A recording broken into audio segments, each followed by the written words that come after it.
How's it going, everyone? So it seems like there's quite a bit of drama going around right now regarding PlayStation, Xbox, Call of Duty exclusivity, and you guys know what that means. That is an absolute concoction for disaster when it comes to social media and all the talking points.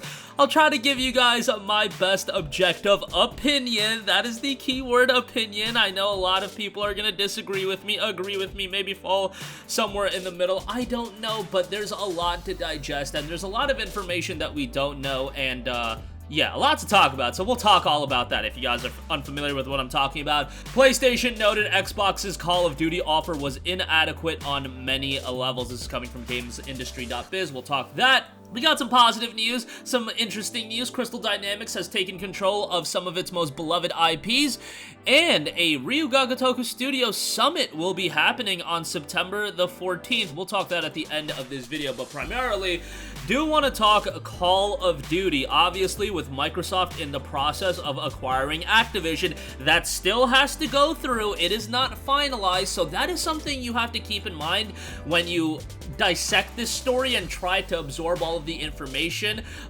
It still hasn't officially gone through. However, it's in the process of going through. We'll see if it is finalized. I believe it will be.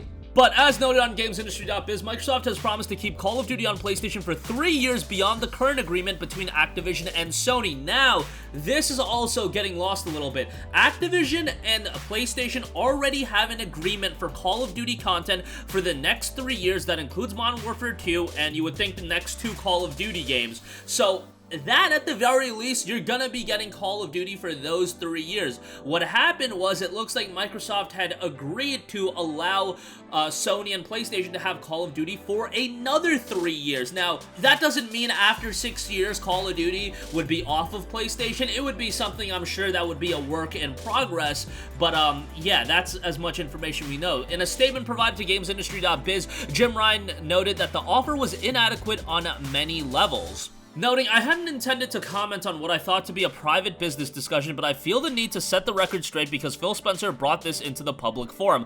Microsoft has only offered for Call of Duty to remain on PlayStation for 3 years after the current agreement between Activision and Sony ends. After almost 20 years of Call of Duty on PlayStation, their proposal was inadequate on many levels and failed to take into account the impact on our gamers. We want to guarantee PlayStation gamers continue to have the highest quality Call of Duty experience, and Microsoft's proposal undermines this principle. Now, Microsoft is going to be on the vantage point right now because they need to get this deal finalized. They want to play nice with Sony right now. Sony, on the other hand, realizes that, hey, they need to play nice with us right now because they need to get this deal finalized and make sure it goes through without any issues. So there's a bit of posturing and whatnot.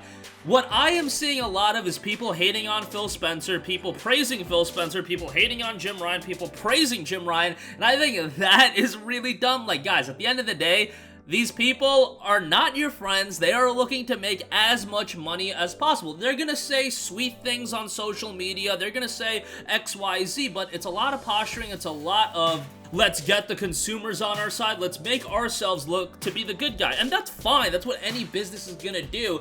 That's not an issue whatsoever. I'm just saying, I think for the consumer, I think for the average Joe that's just a gamer, you know, I wouldn't put your, you know, allegiance towards any one publisher, any one company, because if you want to hate on Microsoft for doing this, guys, like, Sony is doing all of these deals to get Final Fantasy 16 exclusive, to have Final Fantasy 7 Remake exclusive for a year, and by the way, still not available on Xbox, it's available on PC. They're doing things that we're hearing about, that they're paying money so games don't appear on Xbox Game Pass, etc., etc. I can go on, and these are things you have to take into account. Like, they want to do things that are in their best interest so they can move their platform forward. Microsoft wants to get people into the Microsoft ecosystem. That's not necessarily you buying an Xbox, but you buying into Game Pass or even buying an Xbox. Sony wants you to stay in that PlayStation ecosystem.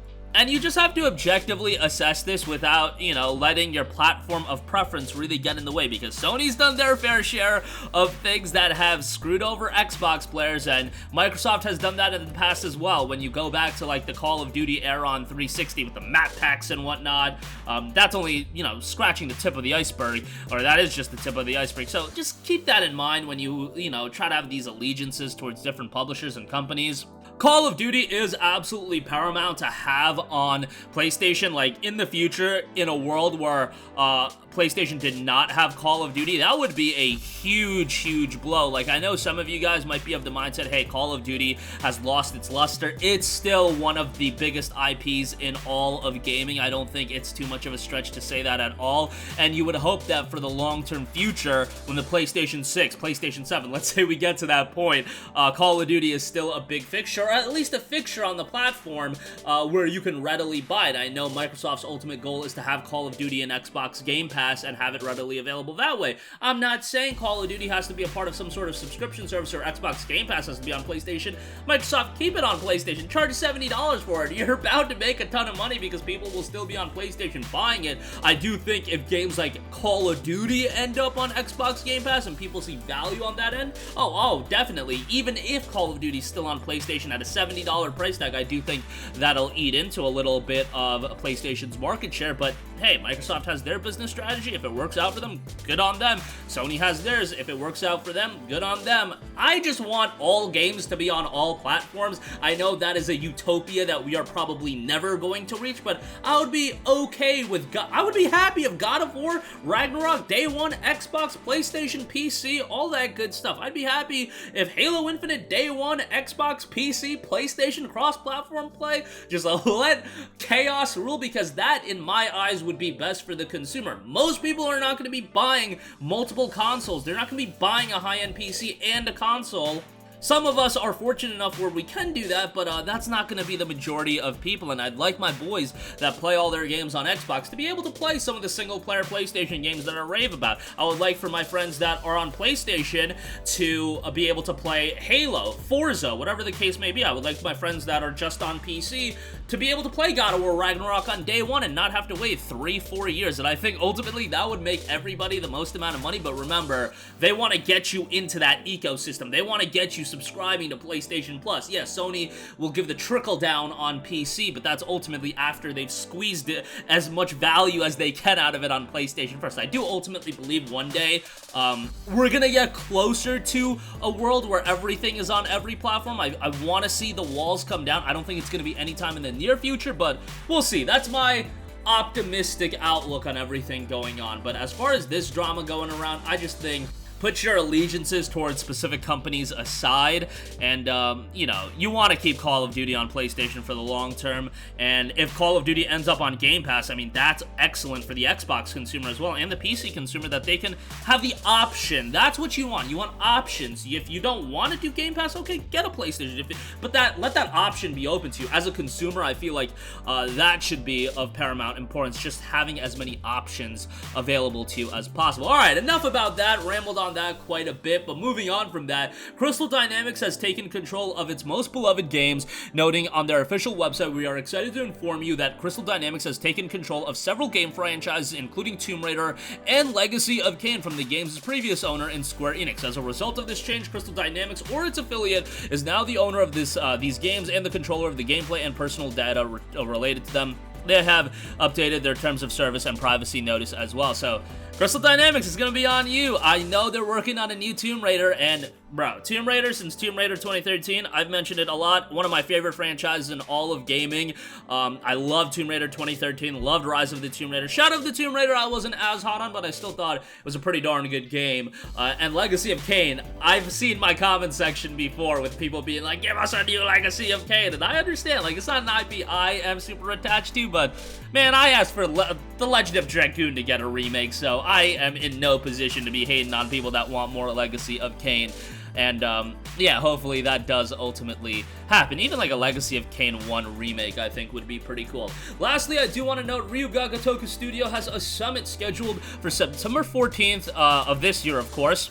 So next week, a lot of speculation. This is where we're going to see the announcement of Yakuza 8 or, whatever else they are working on. So that is pretty exciting. RGG has been one of the most consistent development studios on the planet. They have been doing a terrific job in terms of consistently putting out games and consistently putting out high-quality games. Like, doing Yakuza Like a Dragon and Lost Judgment in back-to-back years, I think that is incredibly impressive to be putting out games of that quality level in sequential years.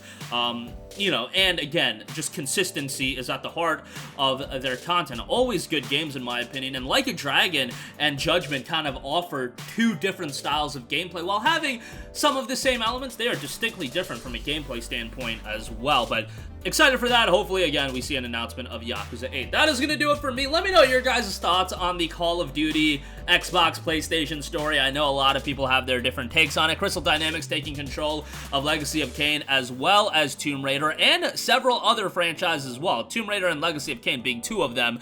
And then RGG Summit 2022 scheduled for September the 14th. That's going to do it for me. Sound off with all of your thoughts in the comment section down below. Thank you for watching and goodbye. Hey guys, we hope you enjoyed the video, and if you did, make sure to hit the subscribe button, and if you're already subscribed, do us a favor and hit the bell icon. This way you'll be notified whenever we post a new video. That's the best way to keep up with all of our uploads, and we usually try to upload 2 videos a day. And with the bell icon hit, you'll be notified whenever we do upload a video. As always, thanks for watching.